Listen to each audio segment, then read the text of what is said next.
Santo Tomás de Vilanova, Bispo, 8 de setembro. Santo Tomás de Vilanova nasceu em Fuenllana, Espanha, no ano de 1488, mas foi criado em Villanueva de los Infantes, de onde tomou seu nome ao entrar na Ordem dos Agostinianos.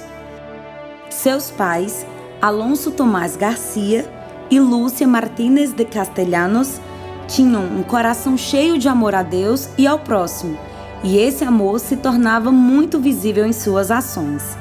Eram conhecidos na região onde moravam como santos esmoleres, santos mendigos, por tanto oferecerem ajuda aos que a eles recorriam. Santo Tomás herdou dos pais a grande virtude da caridade e desde criança dava a seus coleguinhas tudo o que podia, inclusive suas próprias vestes e calçados. Um dia, em que os pais não estavam em casa, chegaram 6 pobres pedindo esmola. O menino, não encontrando nada para lhes dar, foi ao galinheiro e pegou 6 franguinhos, dando a cada um dos pobres um destes, e disse à mãe que se houvesse mais um pobre, ter-lhe-ia dado também a galinha. Seguindo o exemplo da mãe, que até o dom de milagres havia recebido de Deus a graça de ter, desde muito cedo começou a jejuar, não só nos dias prescritos pela igreja, mas também em outros de sua devoção. Flagelava-se e suplicava sobre si também outras penitências, como se fosse já um adulto, ou seja, somente por amor a Jesus, na intenção de unir-se a Ele e em reparação pelos pecados dos homens, porque sua própria carne não padecia das inclinações da concupiscência. Posteriormente, seu confessor, o padre Tiago Montiel, depois publicamente que ele guardou a inocência batismal até o túmulo. Quando tinha 15 anos, seus pais enviaram-lhe à famosa Universidade de Alcalá para cursar humanidades, retórica, filosofia e teologia. Durante os 9 anos de estudos em que lá esteve, foi aclamado por todos e era notável em seus conhecimentos, mas ainda na vivência das virtudes, pois sempre cultivava a modéstia e a humildade. Aos 17 anos, a morte de seu pai obrigou-o a voltar temporariamente para casa, a fim de pôr em ordem os assuntos domésticos. Ele recebeu de herança uma grande residência, que transformou em hospital para os pobres. Sua mãe cumpriu sua vontade, encerrando-se ela mesma no hospital para passar os seus anos de viuvez a serviço dos pobres. Voltando para Alcalá, aos 26 anos, passou a ensinar filosofia na universidade, mas já pensando em consagrar-se inteiramente a Deus, mediante a vida religiosa.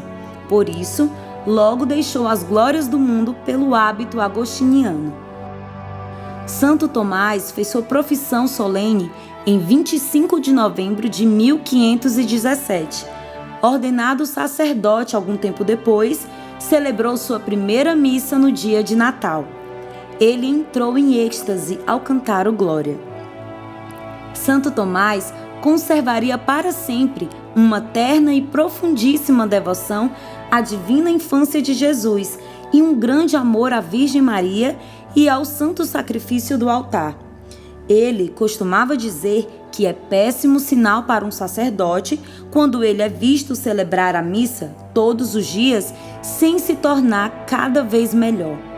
Não perdia um minuto durante o dia. Os lugares que mais frequentava eram o altar, o coro para as orações, sua cela, a biblioteca para os estudos e a enfermaria para cuidar dos doentes.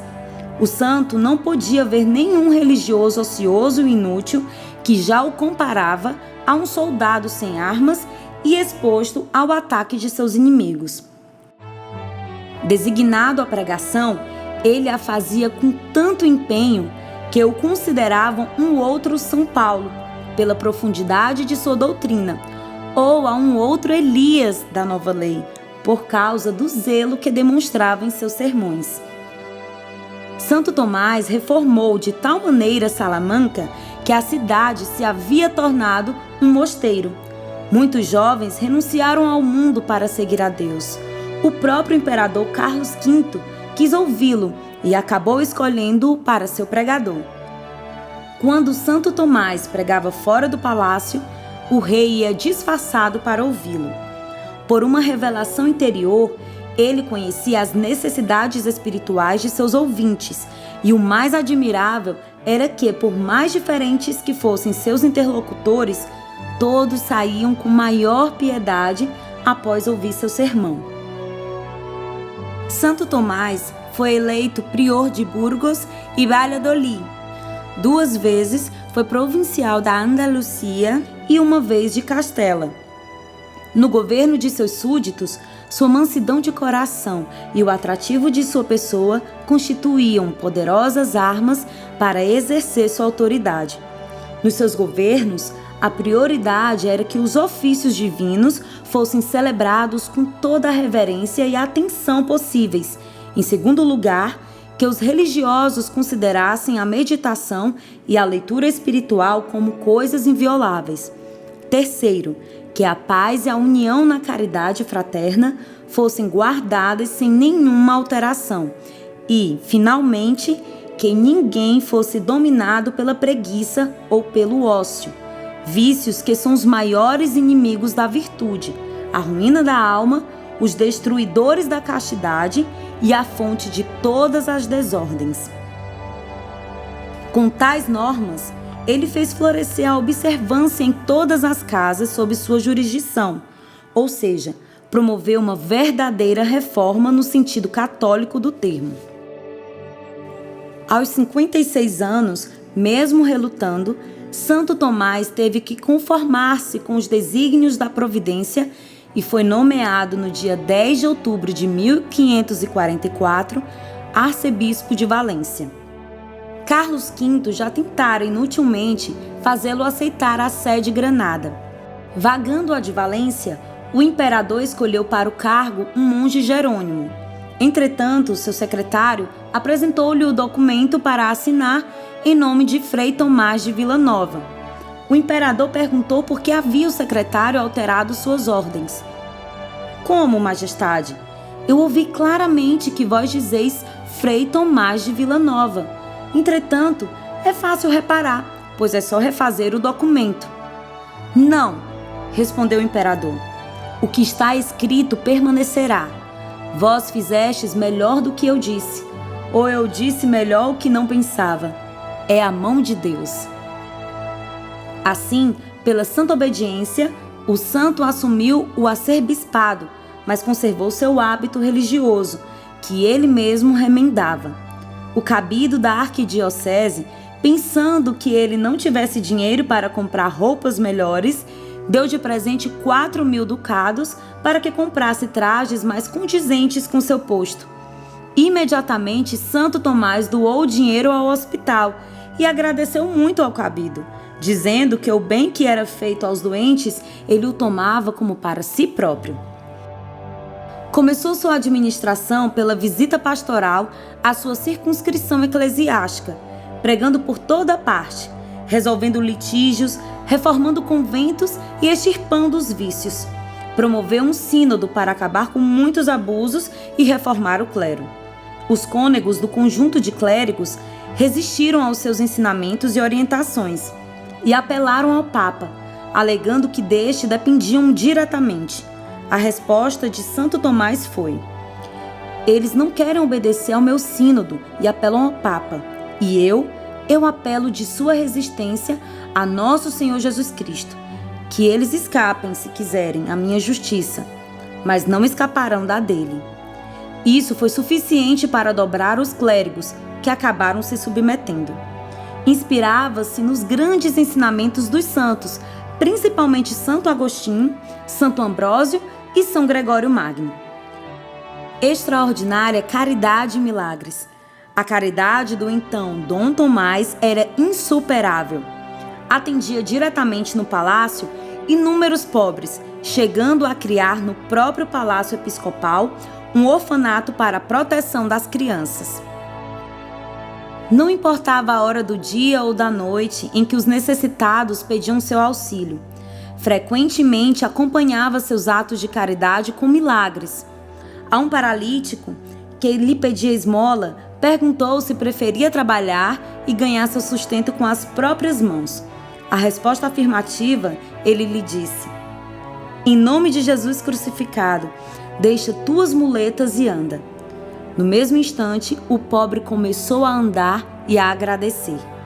Santo Tomás de Vilanova tinha êxtases e arroubos espirituais em público, o que contribuía para aumentar a veneração que por ele sentiam.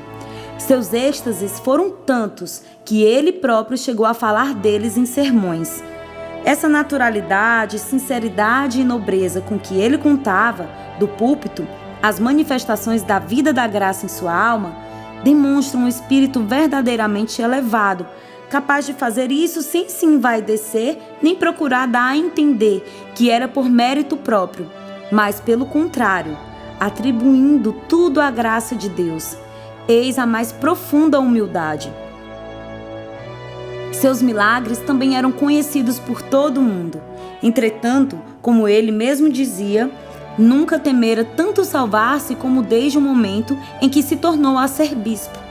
Isso devido às responsabilidades que lhe cabiam, pelo bem das almas de todos os seus diocesanos.